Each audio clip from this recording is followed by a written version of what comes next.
The courtroom was cold that morning, not because of the weather outside, but because of the way people looked at her. Sarah Mendez walked through the heavy wooden doors in a simple navy blazer and flat shoes. No jewelry, no expensive bag, just a woman who looked like she had come from a regular office job somewhere downtown. The lawyers on the other side of the room whispered to each other. A few of them smiled. One of them actually laughed, quietly, but loud enough for her to hear. She sat down and placed a thin brown folder on the table in front of her. That was all she brought. No team of assistants. No stacks of paperwork. Just one folder and a calm face that gave nothing away. The case had started 3 months earlier. Sarah's ex-husband, Daniel Mercer, had filed for a divorce settlement and was demanding a large share of what he called shared marital assets. Daniel came from old money. His family had built a real estate empire across the American Southwest over 2 generations. He walked into court that day with 3 attorneys, a financial advisor, and a thick binder that his team had prepared over weeks. He was confident. He had reason to be, or so he thought. His lead attorney, a sharp-dressed man named Robert Hale, opened the session by painting a picture of Sarah as a woman with a modest income. He told the court she worked as a small business consultant, earning somewhere between $40,000 and $60,000 a year. He spoke those numbers slowly, almost with pity. He said the couple had lived primarily off Daniel's wealth during their 8-year marriage. He argued that Sarah had contributed very little financially and was now trying to claim assets she had no real right to. The judge, a quiet woman named Judge Patricia Ford, looked over her reading glasses at Sarah. "Do you have representation today, Ms. Mendez?" "No, Your Honor," Sarah said. "I'll be speaking for myself." Another round of quiet smiles from the other side of the room. What none of them knew, what almost no one in that room knew, was who Sarah Mendez really was. She had grown up in a small town in New Mexico, the daughter of a schoolteacher and a mechanic. Money was always tight. She learned early that if she wanted something, she had to figure out a way to build it herself. At 16, she was already selling handmade crafts online. At 19, she was running a small dropshipping business out of her college dorm room. She wasn't doing it for fun. She was doing it to pay her tuition. After college, she worked briefly in marketing for a mid-sized firm. But she found the work slow. She had ideas that moved faster than the companies around her. So, at 26, she quietly left the job and started something on her own. No announcement. No business plan posted on a wall. Just a laptop, a reliable internet connection, and a habit of working until 2 in the morning. She built her first real company, a digital marketing platform, over the course of 2 years. She sold it at 29 for just over $4 million. Most people in her life had no idea it happened. She didn't talk about money. She never had. She reinvested almost everything into a second venture, this time in the health and wellness space.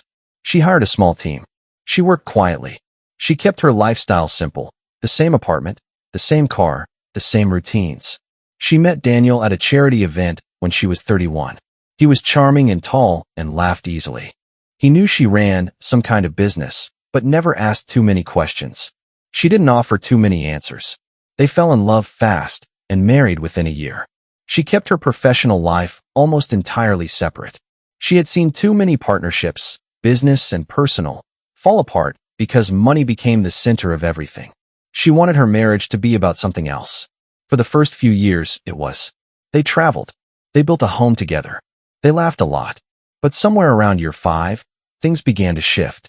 Daniel's confidence, once something she found attractive, became something else. He started making decisions without her. He dismissed her opinions in conversations. He told friends she helped him with marketing stuff, as though her work was a small hobby that kept her busy. She let it go, again and again, because she loved him and because she believed it would get better. It didn't. By year 7, the marriage was quiet in the way that means something is already over. By year 8, she asked for a divorce. She expected the process to be painful. She did not expect to be treated like a woman who had spent the last decade doing nothing. Back in the courtroom, Robert Hale continued his opening argument. He had pulled together tax records, at least the ones he could find. Sarah had filed her personal taxes carefully and correctly every year, but the structure of her businesses was layered in a way that was entirely legal and entirely invisible to someone who didn't know where to look. On paper, through the records Hale had gathered, she looked like a woman who earned a comfortable but ordinary income. He presented a number to the court, $62,000 per year, her average declared personal salary over the last 4 years. He said this number with satisfaction, like a man who had just won an argument. Sarah wrote something small on the corner of her notepad. She did not look up. Judge Ford turned to her. Ms. Mendez, you'll have time to respond shortly. Is there anything you'd like to note before we continue? Yes, Your Honor, Sarah said, looking up for the first time with full attention. I'd like to introduce a set of documents into evidence when the time comes. I have records that may clarify my financial picture more completely. Hale glanced at the thin folder on her table. He smiled a little. His client, Daniel, leaned over and whispered something to him. They both looked relaxed. What was inside that folder was not what they were expecting. What Sarah had built over the past 12 years was not one company. It was a network of 7 companies, all properly registered, all operating, all profitable. The digital marketing platform had been the beginning. What came after it was a health technology firm, a subscription-based wellness app with over 3 million active users, a small private equity stake in 2 logistics companies, a content licensing business, and a consulting group that worked with Fortune 500 firms.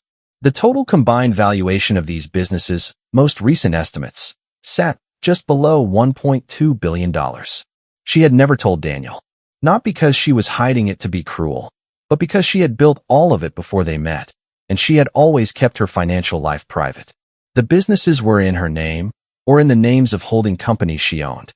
None of it had ever been a marital asset, and she had the paperwork to prove every single date of founding and every single ownership structure going back more than a decade. She hadn't come to court to fight for money. She had come because Daniel's legal team had made claims about her that were not true, and she intended to correct them with facts. She opened the folder slowly when Judge Ford gave her the floor. She placed the first document on the table and slid a copy toward the clerk. Your Honor, she said quietly, I'd like to start with the founding records of my first company, established in the year I was 26 years old, approximately 5 years before I ever met Mr. Mercer. The room went still. Hill's smile disappeared. His pen stopped moving. Daniel's face changed in a way that was hard to describe, somewhere between confusion and the first cold feeling of understanding. And Sarah Mendez, daughter of a schoolteacher and a mechanic from New Mexico, a woman who had walked into that courtroom alone with a thin brown folder, placed the second document on the table and waited for the room to catch up with the truth she had been living quietly for over a decade. She was only just getting started. The second document landed on the table with a soft sound, but the effect in the room was anything but soft. Judge Patricia Ford leaned forward slightly. The court clerk adjusted his glasses and looked at the paper in front of him. Robert Hale, who had been scribbling confident notes just minutes earlier, set his pen down and stared at Sarah Mendez with a look that was no longer comfortable. Sarah did not rush. She had no reason to. She had spent years building things slowly and carefully, and she carried that same patience into this room. She spoke clearly and without drama, explaining each document as she placed it before the court, not to impress anyone, but simply because the facts, presented in order, told a story that required no decoration. The first company, the digital marketing platform she had founded at 26, had been registered in the state of New Mexico. She showed the original filing. She showed the date. She showed the articles of incorporation. She showed the sale record for $1,200,000 deposited into a business account 6 months before she attended the charity event where she first met Daniel Mercer. These documents were clean, dated, and entirely outside the scope of the marriage. Hale stood up. Your Honor, I'd like to request a brief recess to review these materials. His voice had changed. The confidence that had filled it during his opening statement had become something thinner. Judge Ford looked at him for a moment. You'll have time to review them, Mr. Hale. Let Ms. Mendez continue for now. Sarah moved to the second document. This was the registration of her health technology firm, founded in the second year of her marriage. Yes, but funded entirely from the personal investment account she had opened with proceeds from the first company sale. She had the bank records. She had the wire transfer receipts. She had the investment agreement signed by her alone, using funds that had always been hers and only hers. The structure was airtight. Her attorney, who had handled every one of her businesses from the beginning, had made sure of that, not because she had anticipated this divorce, but because good legal structure had always been part of how she worked. Ms. Mendez, the judge said, are you suggesting that all of these businesses were either premarital assets or were funded exclusively through your premarital capital? That is correct, Your Honor, Sarah said. I have documentation for each company, founding date, funding source, ownership structure, and current valuation. I'd like to submit all of it. Daniel's face had gone pale. He was leaning forward now, elbows on the table, looking at the documents being passed to the clerk. He turned to Hale and said something in a low, fast voice. Hale held up one hand without looking at him, reading. What was becoming clear to everyone in that room was that the image Hale had constructed, the image of a dependent wife with a modest income and no significant assets of her own, was not just incomplete. It was the opposite of the truth. The wellness app was next. Sarah had launched it in the 4th year of her marriage. It had started small, a few thousand users in its first 6 months. By the 2nd year, it had grown to over 500,000. By the time the marriage ended, it had more than 3 million active subscribers paying a monthly fee. The valuation of that single company, based on a third-party financial assessment conducted 8 months earlier, was $430 million. Sarah placed the assessment on the table. She placed the subscriber data. She placed the revenue statements. Hill's financial advisor, a man who had been sitting quietly in the corner with a laptop, was now typing very quickly. Daniel finally spoke directly to his lawyer in a voice that was no longer quiet. The judge looked up. Mr. Mercer, please. Daniel sat back. What happened over the next hour was something the court reporter would later describe, to a friend over dinner, as the most complete reversal I've ever typed. One by one, Sarah walked through all 7 companies. She explained each one. She showed the paper trail for each one. The private equity stakes in the 2 logistics companies, purchased through a holding firm she had established before the marriage. The content licensing business, founded using a structured loan she had taken against her own assets. The consulting group, the one that worked with major corporations, had been built from a client list she had been developing since she was in her late 20s. Not a single one of these businesses had been discussed in the original filings from Daniel's legal team because they had simply not found them. They had searched under her personal name and found very little. What they had missed was that Sarah had always structured her businesses under holding company names, all properly registered, all filed with the correct tax authorities, all entirely legitimate. She had done it the way she did everything, quietly, carefully, and correctly. By the time she placed the final document on the table, a consolidated summary prepared by her accounting firm showing a total portfolio value of $1.18 billion. The room had the kind of silence that happens when a story completely changes direction. Judge Ford looked at the summary for a long moment. Then she looked at Robert Hale. Mr. Hale, do you have anything to add to your earlier characterization of Ms. Mendez's financial position? Hale stood slowly. Your Honor, we were not in possession of this information during our discovery process. We will need time to review. I would expect so, Judge Ford said. Daniel was staring at Sarah in a way that was hard to read. Not with anger exactly, but with something closer to the look a person gets when they realize they have been wrong about something for a very long time. He had known her for 9 years. He had shared a home, a life, a bed with her for 8 of them. He had spoken about her to his friends as though she were a woman who depended on his family's name and his family's money. He had genuinely believed it. And she had let him believe it, not to deceive him, but simply because she had never needed anyone to know what she was worth. She had never built things for recognition. She had built them because she loved the work, because problem-solving was as natural to her as breathing, because she had grown up in a house where there was not enough money and she had decided, very young, that she would never feel that way again. The recess Hale had asked for was granted, 2 hours. During that time, Sarah sat in the hallway outside the courtroom on a wooden bench. She had a cup of coffee from the building's small cafe. She checked 2 emails from her operations director. She looked out the tall window at the street below and watched a young woman trying to hail a cab in the rain. She was not celebrating. She was not angry. She was simply present, the way she always was. A young paralegal from Hale's team came and approached her during the break. He looked nervous, like he had been sent on an errand he didn't want to do. Ms. Mendez, he said carefully. Mr. Hale wanted me to ask, is there any chance you would be open to a settlement discussion before we go back in? Sarah looked at him kindly. Tell Mr. Hale, I'll be back in the courtroom when the recess ends. He can ask me whatever he needs to ask me there. The paralegal nodded and walked away quickly. She took another sip of her coffee. She had not come to settle. She had come to be seen accurately, completely, and honestly, which was all she had ever wanted from any room she walked into. The documents told the truth. The numbers told the truth. And now the court would have no choice but to work with the truth, however uncomfortable it was for the people on the other side of the table who had walked in that morning feeling certain they already knew everything they needed to know about a woman in a simple navy blazer and flat shoes. When the doors to the courtroom opened again, she stood up, picked up her folder, now considerably lighter since most of its contents were already in evidence, and walked back inside. What was about to happen next would not just change the outcome of the case.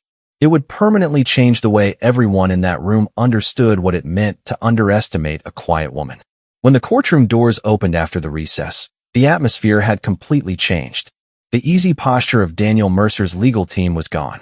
Robert Hale, who had walked in that morning like a man who had already won, was now standing at his table sorting through papers with the tense, tight energy of someone trying to build a new argument from pieces that no longer fit together.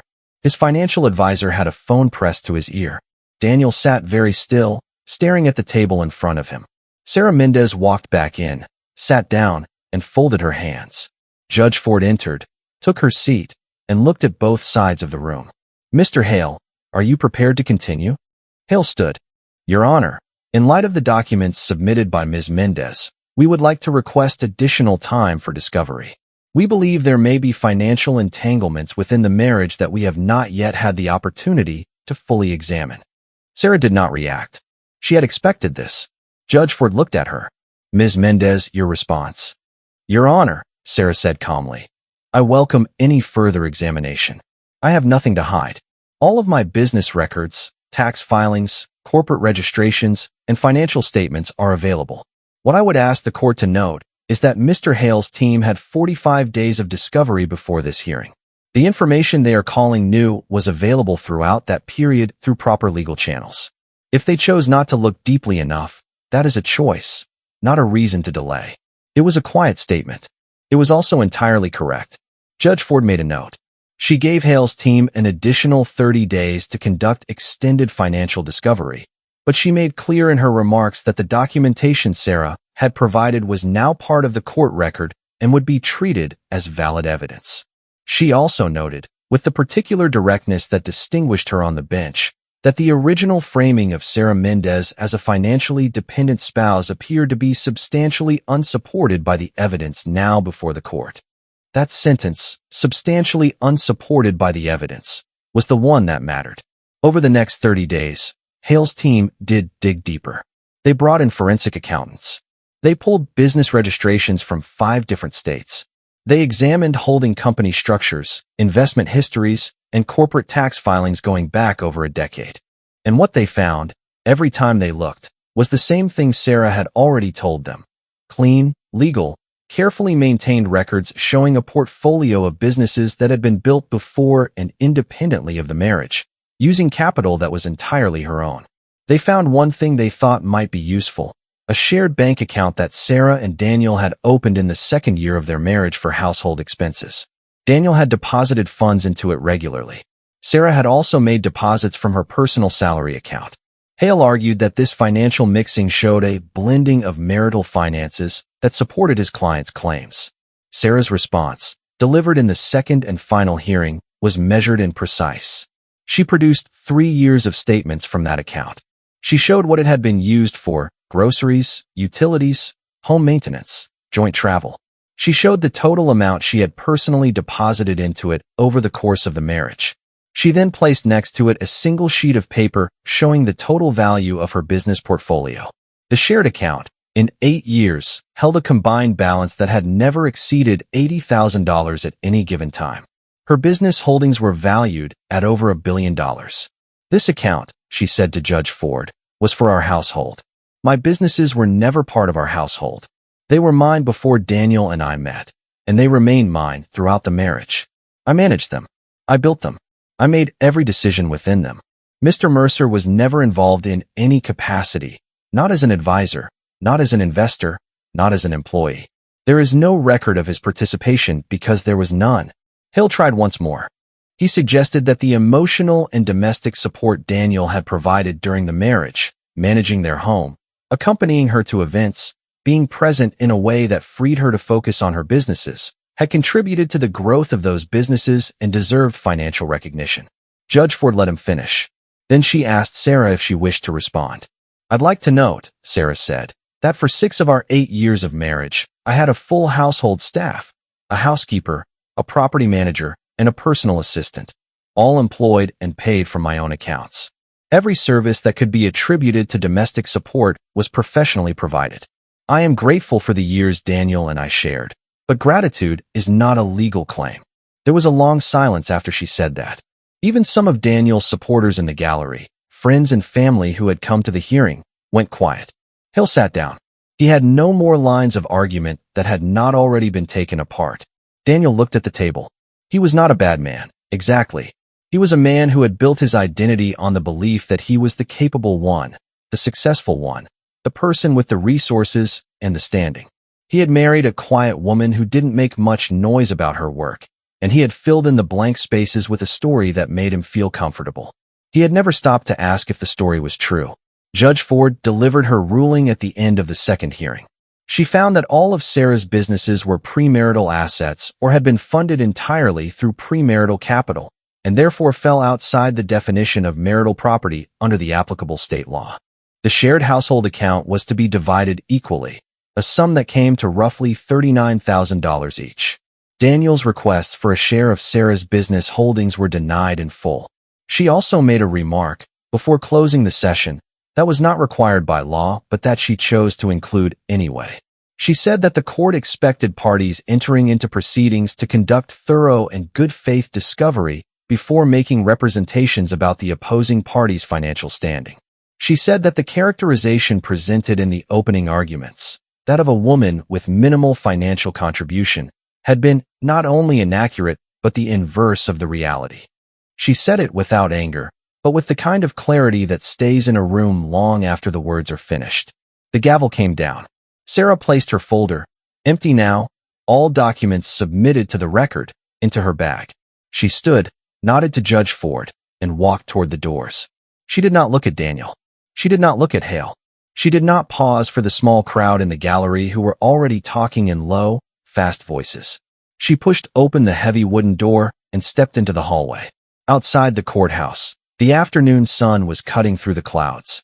She stood on the top step for a moment and felt the warmth of it.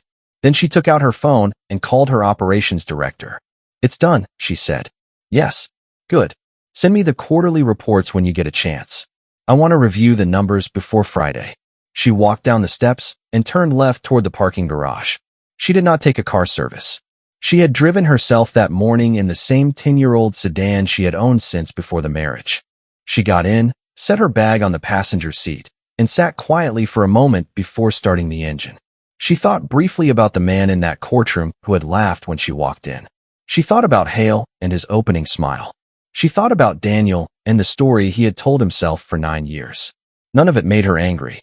It made her think of something her mother had told her when she was a teenager, sitting at their small kitchen table in New Mexico, talking about a boy at school who had mocked her for wearing the same shoes 2 weeks in a row. Her mother had said, "Don't explain yourself to people who have already decided what you are. Just keep building. One day the building will explain everything."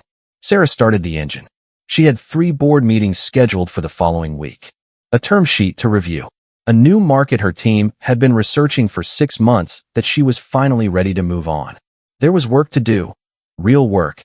The kind she had been doing since she was 16 years old with nothing but an idea and the willingness to start. The courtroom was already behind her.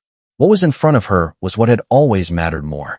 She pulled out of the garage and drove toward the highway, and the city fell away on both sides, and somewhere ahead of her, already in motion, was everything she was still going to build.